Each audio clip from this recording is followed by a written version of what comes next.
Hello and good evening. Thanks for being part of this show. You are most welcome to Majority Caucus. My name is Ali Dawood. Tonight we will be looking at the current happenings in our political discourse. It looks to me that the debate regarding the, I don't know if it's the former Presby moderator or almost the former Presby moderator or the immediate past Presby moderator, Professor Emmanuel Mate, whether or not he actually received the gift of $100,000 as bribe or as birthday gift. I don't know which is which, but the fact is that there's another point or there's a counter narrative to what he earlier has espoused, which is that the former PRO of the Presbyterian Church has come out to say that he's aware that the immediate past moderator of the Presbyterian Church actually took the money for whatever purpose, I don't know. I'm sure that the guest and the resource person in this studio tonight will share their views on that topic. Most importantly is that the vice presidential candidate of the MPP, Dr. Mahmoud Bawumia, tomorrow I have been informed, and it looks most likely that he will be given yet another dosage of pack of lies, as he's known to do. I'm saying pack of lies because I have grounds for making such comments. I do remember Bawumia in 2014, if I'm not mistaken, predicted that the CD will end at a certain rate. It never did. He actually mentioned 4 cedis to $1. It never materialized. Till date, I need to know the economic indices that Bawumia used which informed that conclusion. That is not all. Bawumia, according to him and his team, used certain technological equipment, what we call facial recognition technique, to recognize some aliens in the Ghanaian voter register. When given the opportunity by the EC, Bawumia failed to produce evidence that would tilt the scale of justice to his favor. He failed to do that. The voter exhibition exercise has ended. Still, Bawumia failed to seize the opportunity to correct the errors that he claimed he has discovered. I can go on and on and on and on. The strategy that I have noticed with the MPP, especially being led by Dr. Bawumia, my worry really for him is that I'm afraid he's fast losing credibility so long as political debate, especially bordering on economics and very sensitive political issues are concerned. He has demonstrated the ability to forgo evidence and rather imbibe into him falsehood as basis for his conclusion. I don't know what informs him to do that.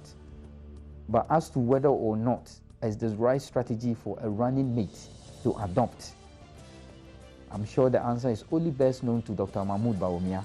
So I won't be surprised what tomorrow he will churn out to the Ghanaian public for us to swallow. But I can preempt that it is not going to be anything different from what Bawumia has been known to be propounding.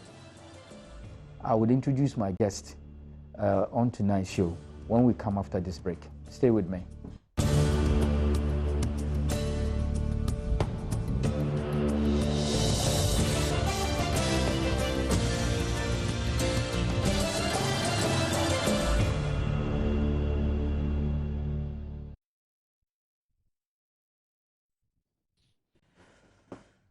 Hello and welcome back to the show. Let me just quickly add before I introduce my guest, this platform we take it very seriously, and that is why when we come here on every Wednesday night between the hours of 6 to 7, we make sure we bring you resource persons. We make sure if it is party executives, we make sure we get you the people who have the information so you could learn from them. If it is government appointees, we'll make sure we get you the ministers, the sector ministers, if their time would allow them to be on this show, so that they can educate the Ghanaian public, not only members of NDC. And it doesn't really matter whether you are a minister or you are a party executive. Even if you're a polling station member, an ordinary member, and we deem it fit that you have something very important to share to the Ghanaian public, something that the public can learn from, something very informing and educative, we will not hesitate to invite you. So it is not a platform reserved for the top echelons of power alone or the political elite. No, that is why it's Majority Caucus. Whoever has something very, very solid to share with our viewers, we'll be more than glad to welcome you. And that is why you see that we change the style of the guests that we have. There are times we bring you ministers, there are times we bring you party executives, times we bring you ordinary members. That is the nature of the show. Once we have something important to offer, we would invite you. Tonight, I have in the studio Ola Mangote. He is the man from the Shai Osu traditional area, Shai Osu Doku traditional area. He has very wonderful and strong views about the conduct of the Presby moderator and what Bawumia would also be saying tomorrow. He has issues with Bawumia's credibility. I'm sure that he himself will tell you. Ola, welcome. Yeah, thanks, my brother. It's a joy to be here again. Pleasure. We will also be joined in the studio by Prince Derek J, who just stepped in. So we will be joining by Prince Derek J. What we will do is to go for a quick break so that Prince Derek J can join us, and then this discussion in the studio will kickstart. We'll be right back. And thanks. Welcome back to the show. If you just joining in, this is Majority Caucus. We are live on your multi-TV. Precisely speaking, we are on your Joy News channel, the most authoritative political talk show on every Wednesday night. Majority Caucus, the place to be, the program to watch. We have been joined in the studio by Prince Derek J, who happens to be the Deputy Coordinator for Yes Youth Enterprise Support. He's in the studio. Prince, welcome. Thank you. Prince. Oh, I know you've been following the happenings within the Presbyterian Church, and I'm sure you'd also want to comment on his conduct. But what I need you to focus on is that it appears that there are too many inconsistent narratives since the Presby moderator came out. And I think it is only fair that we inform our viewers which position actually holds true. The former PRO has given his side of the story, that he believes the man took the money, and whether or not he took it under the mistaken belief that it was a birthday gift is another matter yet to be determined. But the fact is that the story as we knew it some days ago have been countered sharply by no other person than the PRO, which I was told the moderator sacked him. Is that correct? Okay, I just need you to put these two conflicting views in perspective. Okay, thank you.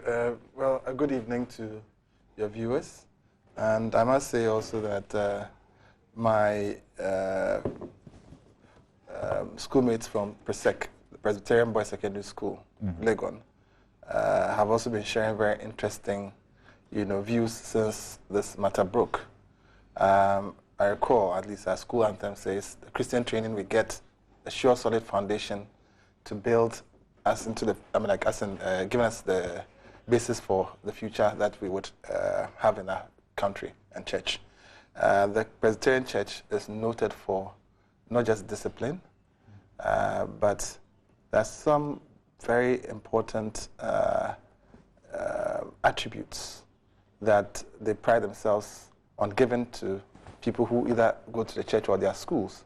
And you'd reckon that they've actually built a lot of very important institutions in this country. And so for a moderator, which is perhaps the highest position that you can have in the church in terms of the face of the church interfacing with the public, one would expect that those attributes would be at their apex in terms of his personal outlook. But whilst I do not wish to discuss the person of Reverend Prophet Mate. Professor Mate. I would want to put on the record that, anyway, his prophecies are coming true to some extent. He said something about the people asking him to not, speak and so on. Lately, I've heard Kwekubako, our very own Kwekubako, and other journalists saying that he should stop talking. So his prophecy about being kept quiet is coming true. Whilst I'm not saying that Kwekubako or anybody for that matter may have been involved in bribing him, no, I don't think so, because Sefakai wouldn't do that. I don't think so. I recall also that people like Nana Komia, Randy Abbey also, on the other hand, on Metro TV this week and the last week, have been asking for him to speak up and name names, even though it is obvious that there's only one leading flag bearer of an opposition party, and at least in the books of Nana Komia. I don't think he would want to say that the leading flag bearer or the leading opposition party is any other than the MPP. So I think it's very clear who must have bribed him, but the purpose for which the bribe was given is what's not clear. Because in his statement, he did make allusions to babies with sharp teeth. And everybody therefore assumed that he was referring to the NDC. Yes. Until he was... He added in furtherance to that, and these babies with sharp teeth will be stealing the money. Yes. So there are two different things that he's talking about. One is some alleged stealing of monies, which is totally different from the bribe that he received. Unless he's alluding to the fact that the bribe that he received was from stolen government money. I don't think that we should be conjecturing at this point, but just limit ourselves to the facts. Now, unfortunately for Dr. Matt, Reverend Professor Mate, it is now clear that as outgoing moderator, there's some, shall I say, insulation that he was enjoying that he is unlikely to enjoy further going forward. Because, I mean, when you attack, the head of any institution, the institution would insulate that person. Upon retirement, that insulation will be gone. Now, many are saying that perhaps he's become abundantly aware of the fact that once that insulation is removed, then issues of his bribe taking during his tenure and other, aberrations that have occurred under his watch will come to the fore and will be part of the public discourse. So this perhaps was an inoculation dose to get the public talking, stir some controversy, so that in the event that the truth comes out, that indeed for many years he's been receiving bribes in order to make the statements, the public pronouncements that he's been making, and also that they've been doctoring or allowing political actors to, craft speeches that they read as though it was the church's own, write-ups, as has been alleged by his PRO. Now, there are two PROs, and I think that I need to distinguish the former from the latter. The former being Dr. Emmanuel Champon. He actually, as it were, was the first to out the Professor Mate for the bribe taking. And note, there's a second PRO who has also now outed him. He came initially to his defense, but now he's beating a retreat. And so there are interesting days ahead for Dr. Mate, Professor Mate. Now, the second PRO now is saying that he will not speak to the issues because he's finding it difficult to reach Professor Mate on the phone. His phone is constantly off. He's not answering his phone anymore. Maybe he's had enough of the media blast. No, he's not. It is strategic. Now, Professor Mate comes out first to make allegations and does not mention names. Now, who is this Professor Mate? And I'm saying I'm not going to go to his person, but at least a little to character. This is somebody who uses a lot of interpret language. In fact, at least that's how most people know him. They know him for his loudness, I won't say he's a loud man, but I mean the loudness of his utterances, the fact that there's no moderation when he opens the valve. I mean, he introduced Bieja into the system with this Nyasafuo. And even in that speech, you can see contradictions. So that is, again, to character. This man talks about Ekrasi Airport. He says when you come to Ghana from South Africa or any other country, and you arrive at the Kotoka International Airport, you see an Ekrasi Airport. At the time, one would imagine that he was referring to the Kufuor legacy of an airport, which was not even that bad by standards. I mean, we've all traveled to other countries. It's not every country that has a flamboyant airport. The most important thing is that it should be, as it were, functional. But we all do know the developmental strides that have been taken by His Excellency President John Dramani Mahama in not just the fields of education, health, and so on, but even in our airports. It's not just the Tamale Airport that has been upgraded, that now I can fly, pilgrims straight to Mecca. The Kumasi Airport has seen some, improvement. Now you can travel 24 hours. But the Kotoka International Airport has become like a Heathrow, or even perhaps like a Dubai, situation. And Professor Samate, unless he stopped traveling, but I think that he must be given an excursion if he's stopped traveling lately. At least if he has, the videos are out there. And I think that as a man of God, to be taken seriously and not to be seen as a duplicitous person, must at least acknowledge the fact that there's been that progress. And to take back those words, or even if he wants to maintain it, he should put it within a time frame.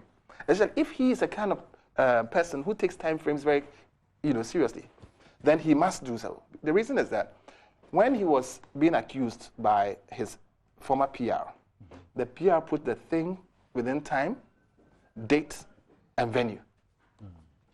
The venue being the house of Nana Akufo-Addo, the Nima residency, which is about 100 meters from the Nima police station. And I'm surprised that the Nima police have not entered the fray yet, because bribery is actually a criminal act. And once these things come into the public domain... But no names have been mentioned. Oh, no, but the PR, in fact, at least a crime is said to have been done by both. In fact, all. Reverend Marty does not deny that there was some bribe issue. He introduced the word bribe. Bribery is a crime. The PR, the first, said bribery and named that it was a flag bearer of the leading opposition party. And so, I'm sorry, the leading opposition party, which is Nana Akufo-Addo. Then he names the date and time and the venue. So the date and time, Reverend Marty comes quickly to come and dispute the issue of date and says that he sacked the man in 2013 or 2012. So it couldn't have been the case that the thing happened in 2013. The man says that he made an error in the date, but the time and the, events he stands by. So 2013, 12. This time, Reverend Marty comes and does not deny, in all of this, doesn't deny it all. He says that in 2013, it was a Sunday. And so on Sundays, he could not have been in Accra and therefore have taken the bribe. That's one. Okay. 2012, it was a Saturday. He could not have been in Accra and therefore could not have taken a bribe. So Saturdays and Sundays, he's not in Accra. So Saturday and Sundays are off days for bribe taking. Technically, that's what he's saying. He's not saying that other days he couldn't have taken this in bribe. He should have just denied flatly that he does not have anything to do with bribes, no matter the day, venue, or whatever. So he's serious about time frames. And that's why I'm saying that if his Nyansafo airport thing was anything to go by in terms of character and consistency, he should repudiate that statement immediately. Now, the character of the other is being destroyed by Reverend Marty and other members of the Presbyterian Church who claim that the man was fired because he was fraudulent and so on and so forth. They are destroying one man's character. But note also that as you destroy, you are destroying a member of the church. Mm-hmm. Did the church do due diligence on the man? They're saying the man was not a doctor. Did they know that before they made him PR? Or they didn't care? Is it true that because the man refused to collect the 50% of the bribe money, that he fired him because he wasn't sure that the man would not out him one day? Because that's the man's statement. And it makes a lot of, in fact, the man's statement makes logical sense. And I'm not saying that he's saying the truth or he's lying. It could be possible that both men are telling the truth, or both men are lying, or one is lying and the other is not. Now, the two can be true if the bribe happened on 2 different days, or there are two different or multiple bribes involved.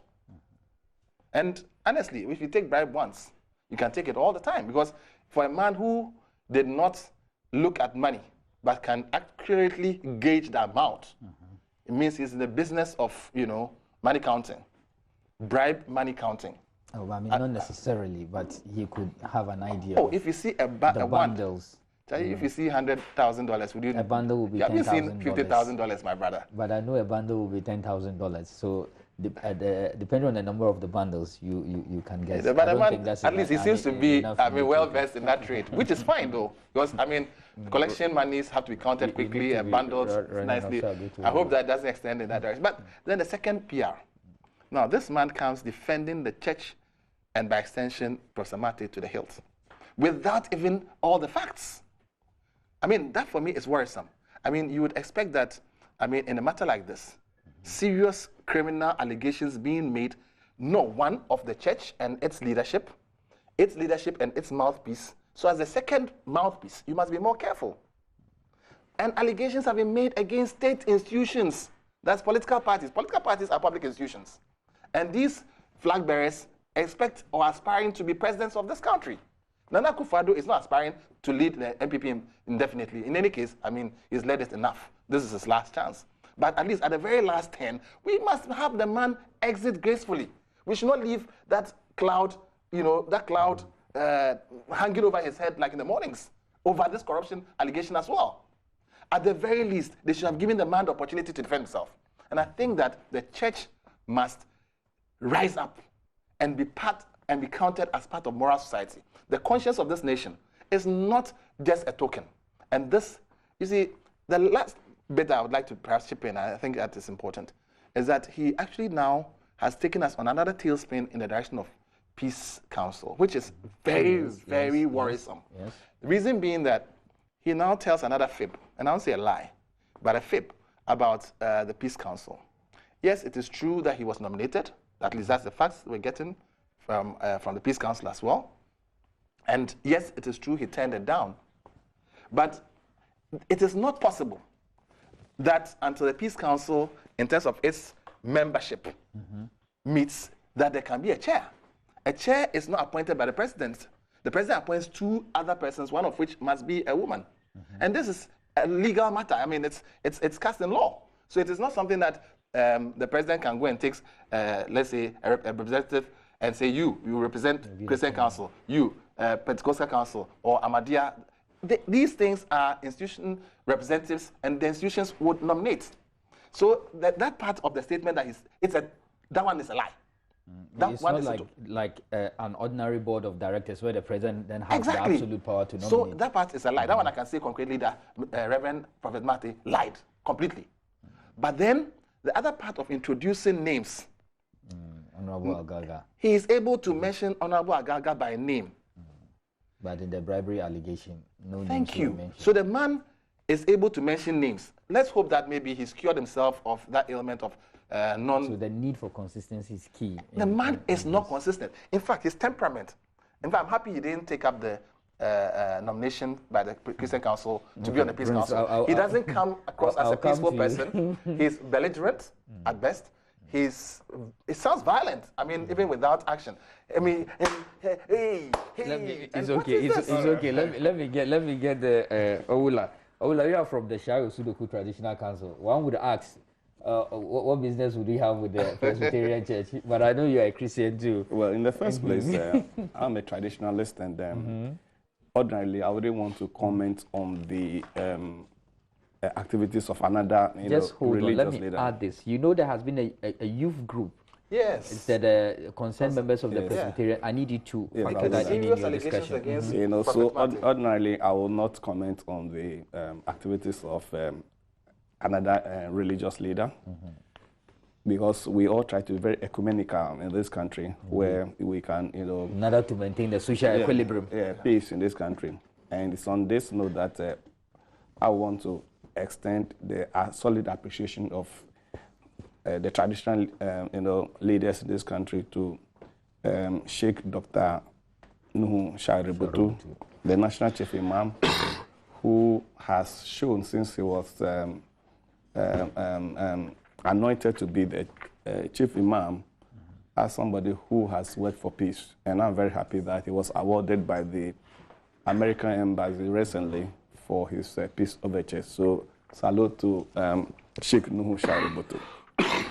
The second point I want to say to is that I know Reverend Marty personally, because when he was to contest the position of moderator, he contested against people who are non-Gandangbes, so there was this attempt by Ni Ajeklu, who works with Obonu FM, to rally, strong voices in the Gandangbe community, in the media, to speak up for Mate. At that time, he came up against certain attacks that he's a wife beater, that he's a drunkard, and all that. So people really needed to speak up for him. And I was one of the people at that time with, who spoke up, for him to be elected. So at least I know him personally. I also know the new moderator, Reverend Cephas Omenyo. And I know that he's coming in to really clean the stable, the sort of mess that has been caused by. There's been so much filth. Yes, I think that for those of us who spoke up for Reverend Marty, we didn't expect him to be doing what he's doing. It's upon that note that I want to speak, because I know that when he reads his Bible and refers to 1 Timothy chapter 2, he will realize that it's being said that I urge then, first of all, that petition, prayers, intercessions, and thanksgiving be made for all people, for kings and all those in authority, that we may live peacefully and quiet lives in our godliness and holiness. And this can be found in 1 Timothy chapter 2, verse 1 to 3. So when you are a religious leader, you may disagree with the President of the Republic of Ghana, but you are enjoined by the Bible to pray for him. You have to pray for peace, progress, and prosperity of this country. So when you decide, contrary to the prevailing wind, to become maybe the Archbishop Desmond Tutu of Ghana, or maybe you want to be like the pastor in Zimbabwe who is kicking out against Robert Mugabe, then you must know that you definitely also come up for questioning. Indeed, my grandfather taught me that I should speak the truth in the morning, and I don't have a problem speaking the truth in the afternoon, and I don't have the problem speaking the truth in the evening. He told me that if I lied in the morning, I was going to have to lie in the afternoon to cover the morning lie, and I'll have to lie in the evening to yes. And I think that our own Reverend Marty has been caught in a few of his lies. For example, when he says that our brother Agaga called him, somebody called him, and he didn't know who called him. In the first place, it shows that the Presbyterian Church at the highest level is still using 18th century technology. Because, Truecaller, having application of Truecaller on the phone of Reverend Marty would help him identify who is it. Let's not generalize on the Presbyterian faith. Let's just say perhaps he. Yes, if the leader of the Presbyterian Church is saying that he had a call and that he didn't know who it is who called me, then there's a problem with application with him alone. Yeah, that's but the church should provide him with proper. But the church responsibility to deal with the individual. And then up to now, if he really needed to know who called him, it's just a question of giving the number to somebody who has Truecaller on his phone application, and then he will know. And what he doesn't probably know is that, if anybody can go and check, the number, because these days you have to. Or maybe he called me with a private line, so perhaps it was blocked. The number never showed. No, that's not what he said. He said he saw the number. And the person text. He said the person text. Okay. So once the person text, you have the number. So it's just a question of whoever is interested. Or Reverend Marty, please give us the number. If I had the number, I would just call this evening, and they will know who called. So the neighbor police must be. Yes, who knows. So that one, it's not an issue at all. It can be checked. Okay. So I think that our brother had it wrong. Now, he himself, you're a lawyer. He said Suomoto. Yes, on his own motion. Yeah, Suomoto went out and said that some people had attempted to bribe him. No, nobody said that. Some people had attempted to bribe him.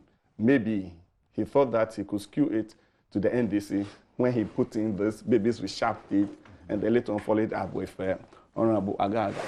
But I'm here to tell you that, as for me, I do investigations and I speak with authority. Yesterday on Radio Gold, I asked certain people in the MPP to come out and speak up because already, the MPP is a divided front, and people are beginning to speak up and say that, look, the bribe that Reverend Mate said he received was indeed given by the flag bearer of the MPP, Nana Adodankwa Akufo-Addo. The bribe was given by Nana Adodankwa Akufo-Addo. And there are... Do we have this on Hold authority? on.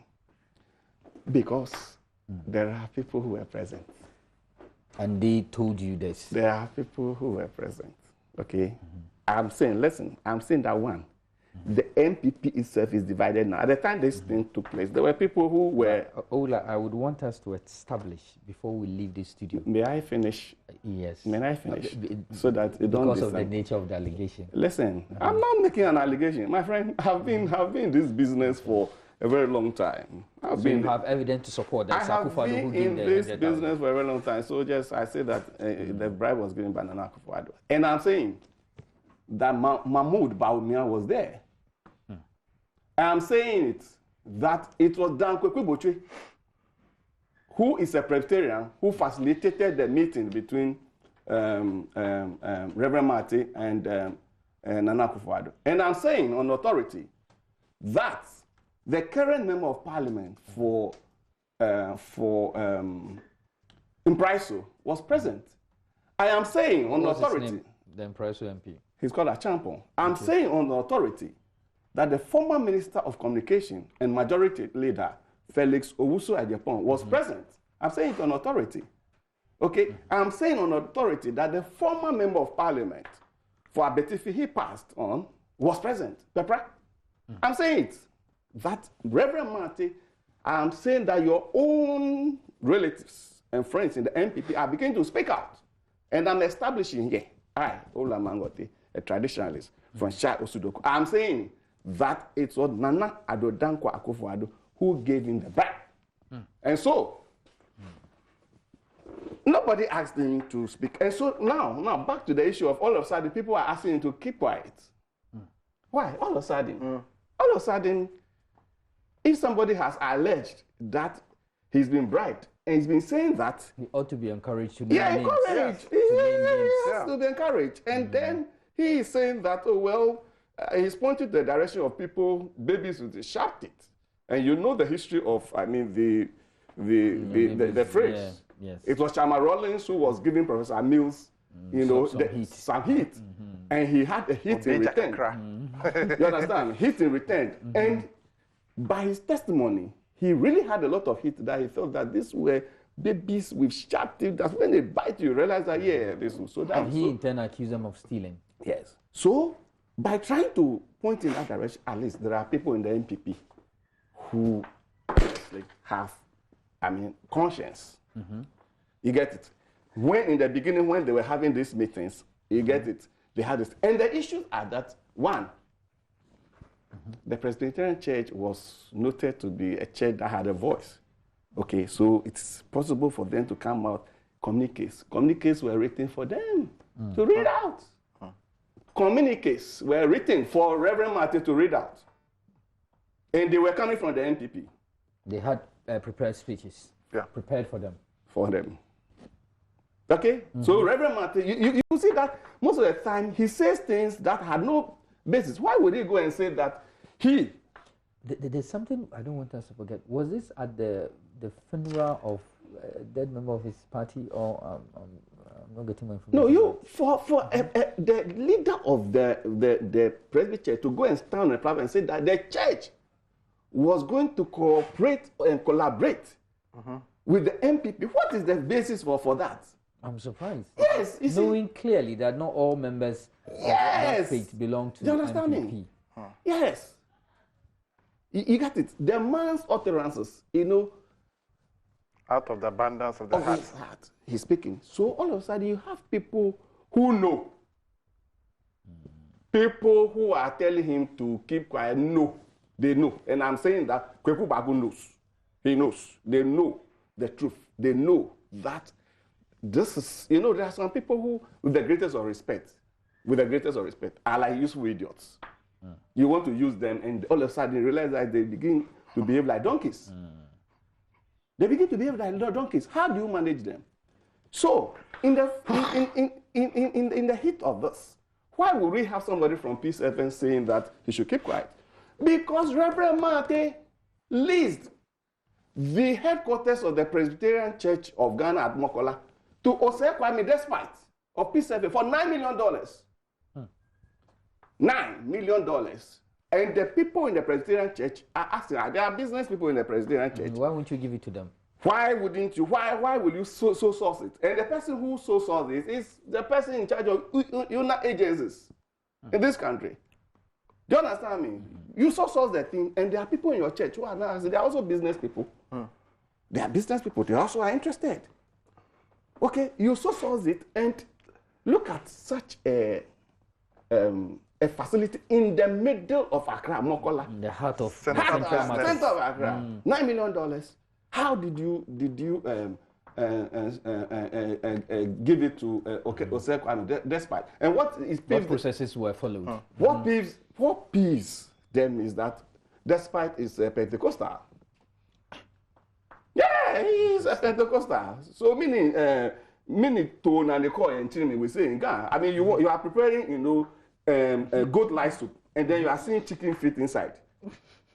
Goat lice soup, then all of a sudden you are seeing chicken feet inside. Do you understand me? So, as you say in Twi, I don't like speaking Twi, but it's Ebuboba. So, the questions are being asked. The questions are being asked. That, okay, you took that money and then you went and borrowed, I think, $27 million from HFC to go and complete the headquarters of the Presbyterian Church. And that headquarters was supposed to be a hotel, which the church was building so that they can raise some money.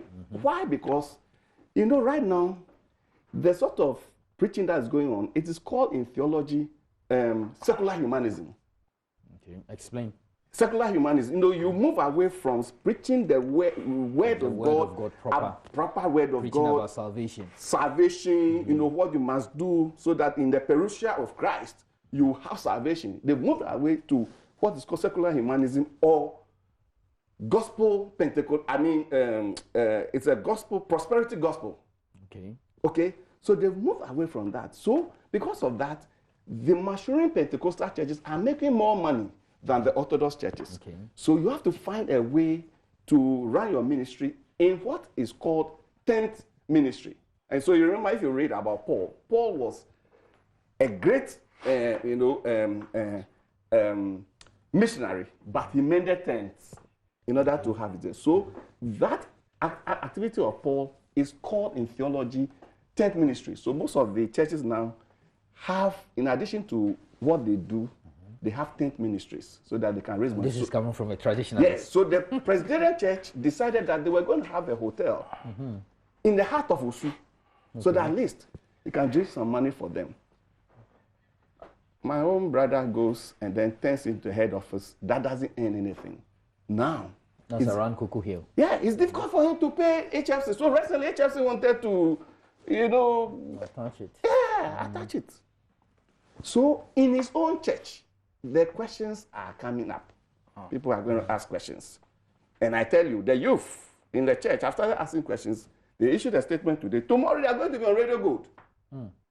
They are going to be on Radio Gold. Today, I have it on authority that the PRO tried to beg them not to go ahead, but they will be on Radio Gold. Even the new PRO. The new PRO. They will be on the Radio Gold tomorrow. Okay, so it's like Reverend Mate has opened himself up for things to come up.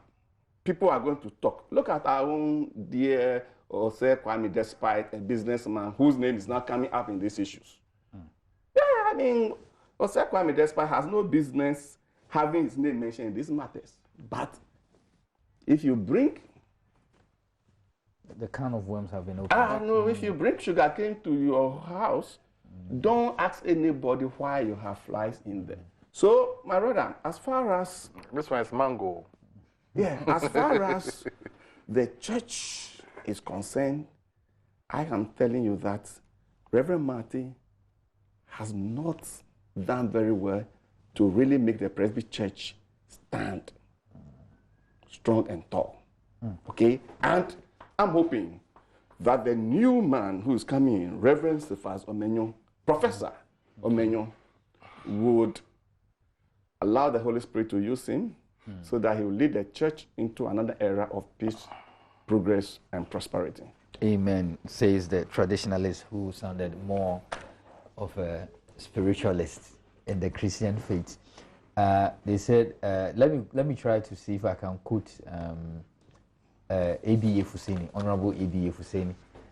He says that when the lion begins to roam in the marketplace, he will be treated as a puppy.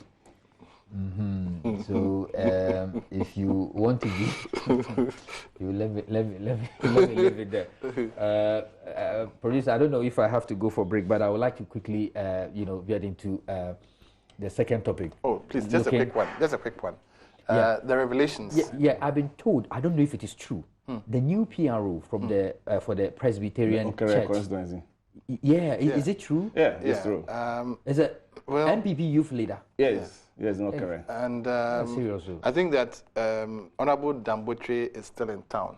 And I think maybe tomorrow will be a fine day for him to shed light on whether indeed the man served under him. And also I think that... he says he knows him, but then he didn't serve under him. That's what he said. But at least he knows him to be a youth organizer in his constituency, which is fine. I mean, there's nothing barring anybody from being a church member. In fact, we all attend church services. The MPP flag bearer is a Christian. He attends some church, and so also does the president and other flag bearers.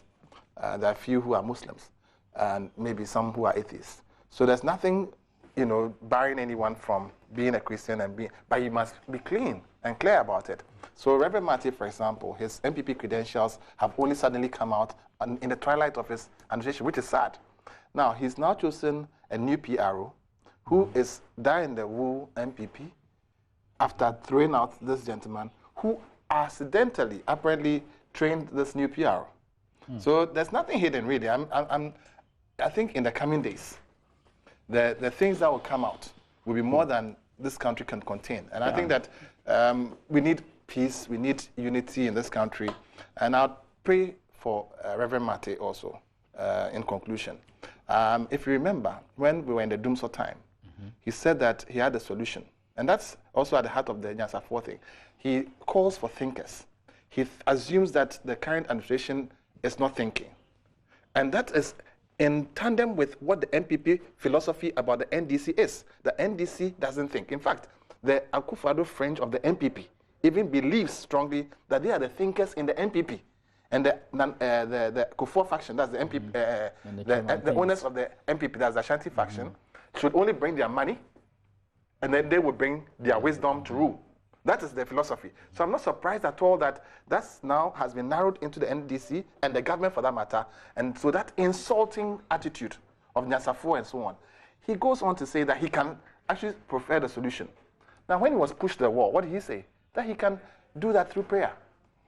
Now, he's been asked a simple question, that why then did you not pray for the country to have light? Or were you hoping that we would not have light so that the MPP, that's your party, can continue to do propaganda with it? He says he was waiting for a signal from God. The question is, a man of God does not have to cease praying. Pray without ceasing. Thank you. Reverend Marty. Shall we all at least pray? Thank you.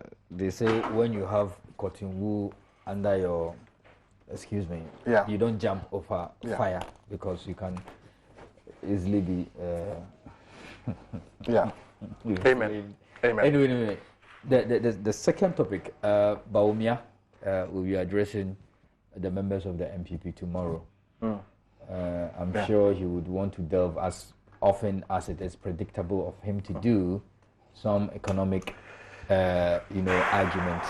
I need to know what to expect from him. Would it be business as usual? This time around, we'll see some truthfulness in his delivery. Well, My candid opinion is that Bawumia, he knows he's not being taken seriously. I mean, by any well-meaning Ghanaian. That I agree. I mean, I wouldn't want to go into the fact that he's been lying, even though there are, a lot of plethora. Yeah. Okay. But I think that there's one that is hanging very close to his skull, and that is the Togolese issue. Yeah. I don't think that anybody should listen to Bawumia, Alhaji Dr. Bawumia, sorry, without him having answered that he cannot take this country for a ride. Yes. Because this can throw this country into chaos. And Alhaji Dr. Bawumia, before he says anything tomorrow, yes, must look the Ghanaian people in the eye and say, I'm sorry. Because that's all. I mean, the truth has come out. It's as simple and as that. If he believes that he's telling the truth, he must produce it before he says anything else. Otherwise, the media should even dismiss him. It's very simple. It's very simple. Because it goes to credibility. Yeah.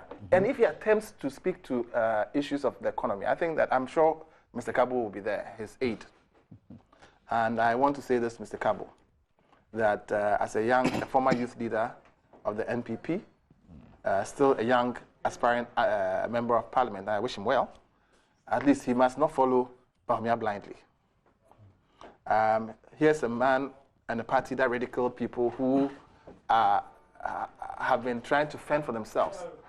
I remember when the president in his State of the Nation address indicated that a certain young lady from the north had resorted to piggery as a way of, improving her income, and that it's doing well for her. They ridiculed and threw the thing away and actually, made fun of the president. Today, on social media, there are pictures doing the rounds. Last week, there were different pictures of Mr. Anthony Kabo, weeding farms and, all in a bid to get votes for his campaign. That is fine. But today's picture has Anthony Kabo, one pig, and two piglets. One Anthony Kabo, one pig, and what? Two piglets. Meaning? Now, I don't think it's part of Akufo-Addo's promises. No, it's not. But actually, the bank's Akufo-Addo's 1-to-1, equation. He is going 2 to 1 and 1. He's moved from dogs to pigs. Yes, his doggery now has become a piggery. But the point is that looks like the prodigal son. But the point I'm really making is that it means that up north, pigs can thrive and pigs can be a source of good livelihood, as per Kabo Anthony, the spokesperson and aide to Bawumia. The truth must stand. Indeed. It's just a matter of time. Ola. You see, you need to go and speak with the traditionalists in the Mampurgu traditional area. And they'll tell you that they believe that Bawumia is suffering from disobeying the death wish of his father. So anytime they see Bawumia, a scholar, somebody who's gone to school, who has been trained. Before you go, I need you to tell us what the death wish of the dad was. Yes, trained. And then he goes about, and any opportunity that he has, he's exposed for being a liar. It's incredible. Can you imagine somebody who, by the grace of his father being the NDC, was employed at the Bank of Ghana in charge of research by, Dr. Dufour? Rose up to become deputy governor of the Bank of Ghana. Then he's become a byword for lies. Even some people call him Beelzebub, the father of lies. It is unimaginable. And the issue is that when Alhaji Momone Bawumia, may his soul rest in peace, was going to die, 5 days. 5 days. He called everybody in his household and told them and gave them directions as to how they should lead their lives politically, which political party they must belong to. That life for them is in the NDC. If in case the NDC one day, collapses, God forbid, they should go to the CPP and not the NPP. What the man wrote in the book, he wrote a book. But what book was published by Bawumia, he deleted the things that his father wrote about the UP tradition. He deleted them. He deleted them. Okay? So the man is just walking and just messing himself up. Now back to the issues. You know, Bawumia play acts. He waits for the IMF or foreign delegations to come to the country. You know, Tekpe is talking to the IMF on that, and then he wants to go and play acts, speculate about the currency, lie about the economy, just like they lied about NHIS collapsing. It's just a litany of lies. But you see, Bawumia in August 2015, without anybody holding a gun to his head, went to lie that he has record of over 76,000 Togolese on our register. That could have sparked war in this country. And so, the first question the media should ask him is he should provide that evidence. Good. Yes, tomorrow. Yes. And let me tell you, and Kabu is your friend, and tell him that his man, Bawumia... Unfortunately, Ola, I can't allow you to land. Well, because, anyway. we've run out of time. Can we end with Kabu's pictures, please? But you can show it to the screen. Okay. But the point has been made that the record ought to be set straight before Bawumia proceeds to infect us with another pack of lies. Barka da Salah to the Muslims in advance. We'll be here next week, inshallah, Wednesday. Till then, do enjoy the rest of the evening. Bye-bye.